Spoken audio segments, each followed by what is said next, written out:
کہ ایک زمانے میں حکومت بڑی سادہ ہوتی تھی، کوئی لمبے چوڑے ادارے نہیں ہوتے تھے، یہ عدلیہ ہے اور یہ مقننہ ہے اور یہ انتظامیہ ہے اور یہ فلاں ہے اور یہ فلاں ہے اور یہ پارلیمنٹ ہے اور یہ کانگریس ہے، یہ چیزیں تو نہیں تھی نا۔ آج کے دور میں جیسے یہ سائنس کی ایجادات ہیں، یہ ٹیوب لائٹ ہے، یہ کیمرہ ہے، یہ لاؤڈ سپیکر ہے، یہ تو حضور کے زمانے میں بھی نہیں تھے، خلفائے راشدین کے زمانے میں بھی نہیں تھے، لیکن یہ کہ ان چیزوں کو ہم استعمال کر رہے ہیں، اگر استعمال ہے اللہ اور اس کے رسول کی مرضی کے مطابق تو یہ مسلمان ہے۔ اگر اسی میں گانے نشر کرنے شروع کر دیے جائیں، اسی روشنی میں ڈانس کی اور راگ رنگ کی محفل نچا دی جائے تو یہ اس کا غلط استعمال ہے، کافرانہ استعمال ہے۔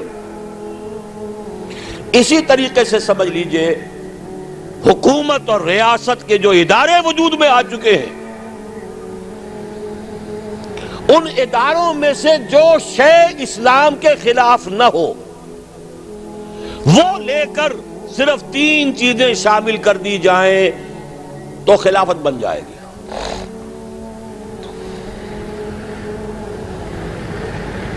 وہ ادارے کیا ہیں؟ جیسا کہ میں نے عرض کیا، ہر ریاست کا سمجھا جاتا ہے 3 بنیادی ادارے ہیں۔ مقننہ قانون ساز ادارہ ہے، اسے آپ پارلیمنٹ کہہ رہے ہیں، اسے مجلس ملی کہہ لیں، اسے کانگریس کہہ لیں، جو چاہے کہہ لیں۔ سنگل ہاؤس ہو، ڈبل ہاؤس ہو، لوور ہاؤس، اپر ہاؤس، ایک ہی ہو، یہ ساری چیزیں شریعت ان سے بحث نہیں کرتی، اپنے حالات دیکھیے، جس طرح چاہیں کیجئے۔ پارلیمنٹری ہو، پریزیڈنشل ہو، شریعت نے کسی کو پابند نہیں کیا، اپنے حالات دیکھو، جس طرح چاہو اختیار کر لو۔ یونٹری ہو، فیڈرل ہو، کانفیڈرل ہو۔ کنفیڈریشن کا نعرہ بھی تو اب دوبارہ لگ گیا ہے نا، ممتاز بھٹو صاحب نے لگا دیا ہے۔ اس سے پہلے فیڈریشن فیڈریشن فیڈریشن، بے نظیر سندھ کے اندر سب سے بڑی فیڈریشن کی طرف سے دفاع کرنے والی ایک یونٹری حکومت بھی ہوتی ہے۔ آج کے ایران میں یونٹری حکومت ہے، صوبوں میں صرف گورنر ہے جو اپوائنٹڈ ہے، کوئی اسمبلی نہیں، کوئی مجلس نہیں، یونٹری حکومت۔ پارلیمنٹ صرف ایک ہے پورے ایران کی۔ ہاں ان کے حال البتہ 2 ہیں، ایک منتخب لوگ ہو کر آتے ہیں عوام سے، اور ایک ہے ان کے علماء کی باڈی، لیکن یہ صرف سب کچھ مرکز میں ہے، باہر کچھ نہیں۔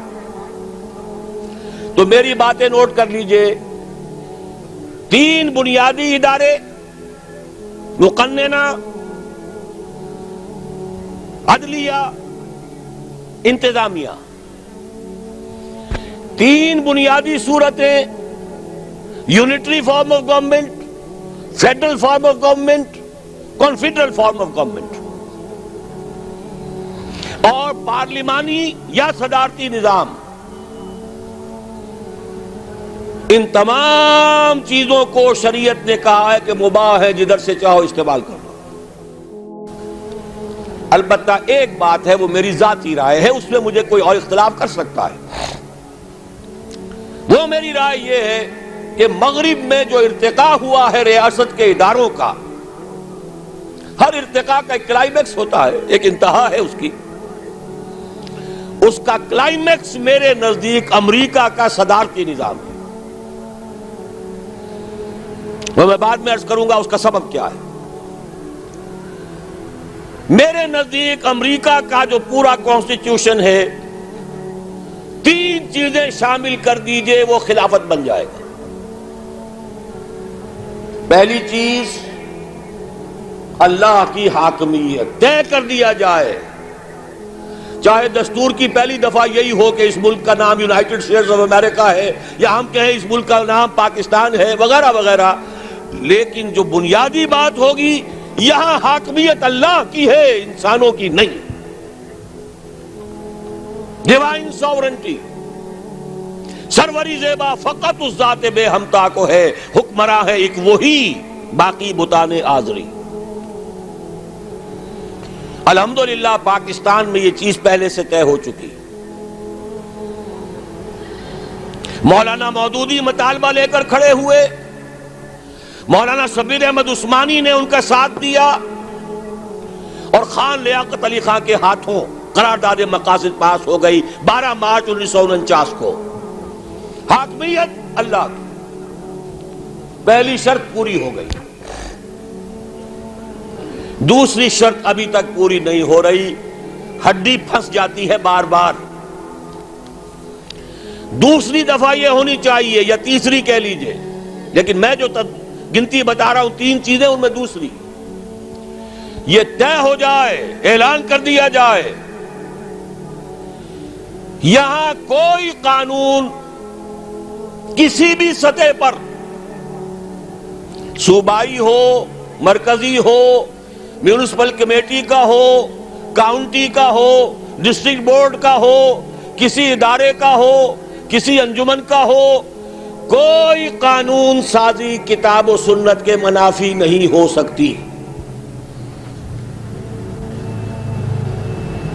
اسی کے لیے 10 سال پہلے متحدہ شریعت محاذ بنا تھا، جونوجو صاحب کی حکومت، ضیاء الحق صاحب کی صدارت، اور 2 ہمارے سینیٹرز لے کر کھڑے ہوئے تھے، قاضی عبداللطیف صاحب اور مولانا سمیع الحق صاحب، اور ایک بڑا اتحاد ہو گیا تھا مسلمانوں کا۔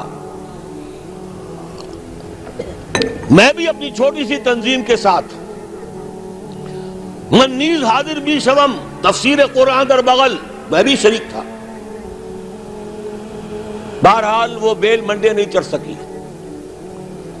اب اس میں تفصیل میں نہیں جانا چاہتے، اس میں اپنوں کے کیا کرتوت ہیں اور دشمنوں کی کیا ریشہ دوانیاں ہیں۔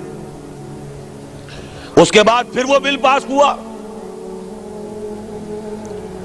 لیکن یہ کہ اس کے بعد نواز شریف صاحب نے نفاذ شریعت آرڈیننس اسے قانون بھی بنا دیا، لیکن یہ طے کیا کہ اس کے لیے دستور کی ترمیم بعد میں آ جائے گی، وہ آج تک نہیں آئی، نواز شریف کی حکومت ختم ہو گئی۔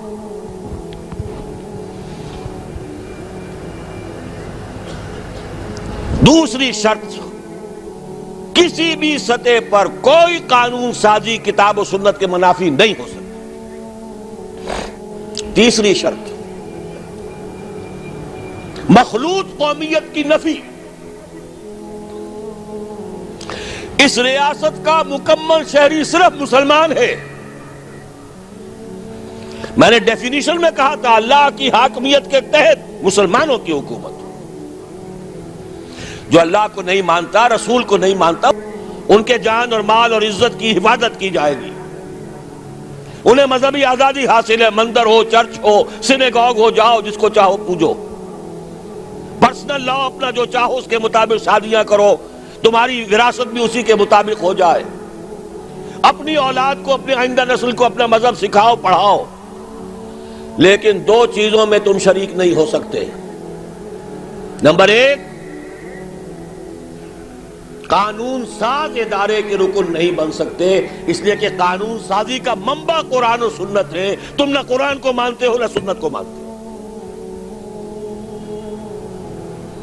نمبر 2، اعلیٰ ترین سطح پر جہاں پالیسی کے فیصلے ہونے ہو وہاں کوئی غیر مسلم شریک نہیں ہو سکتا۔ چھوٹی ملازمتوں میں ہو، پروفیشنز میں ہو، کاروبار کرو، ملازمت کرو، فوج میں آؤ، سب کچھ کرو، ڈاکٹرز ہو، انجینئرز ہو، کام کرو، لیکن جو policy, highest level of policy making, وہاں غیر مسلم شریک نہیں ہوگا۔ کیوں؟ بڑی منطقی سی بات ہے۔ جیسے میں نے کہا، جب قانون سازی کا منبع قرآن و سنت، جو قرآن کو مانے نہ